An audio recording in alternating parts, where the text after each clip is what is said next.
very important concept, the concept of similarity today. And it's going to be very interesting. But for that, I'm going to take for examples now. Let's observe this now.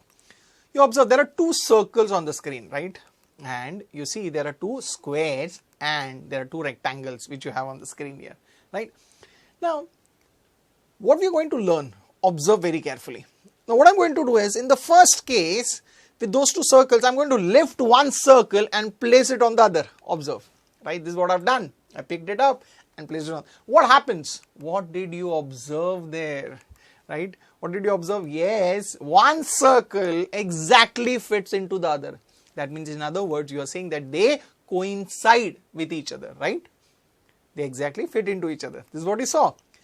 Let's do the same thing with the square and the rectangle. So I place the square onto the other and I place a rectangle onto the other. What did you observe here again? You observed that they coincide with each other, right? That means such figures, believe me, they are called as congruent figures. But why are they congruent?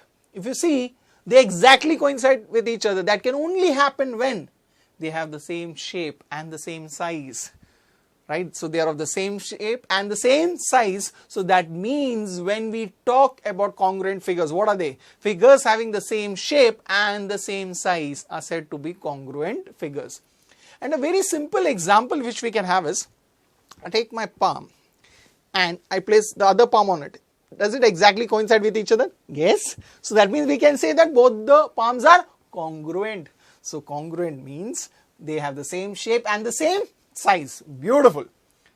But this is about congruent figures. We have to learn about similar figures.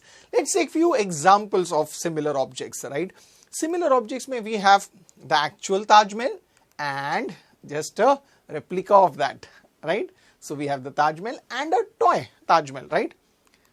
Then we take another example for similar object is nothing but the earth and the globe which we have. This is another example which we have for this, right? Here, if you observe this is a map, right, of a place that is Pombardar, and we have it's the actual place there and we have the map, right? Now, what you are observing here is, in all these cases, that they are the actual figure and the other figure which you see, they are of the same shape, but they are not of the same size. Yes, let's take one more example here. Now we see there is a car, actual car and a toy car, right? So they are of the same shape, but are they of the same size? No. Such figures, are they congruent? No, but such figures can be similar. So what are similar figures? Figures whose shape is same and size may or may not be same are similar.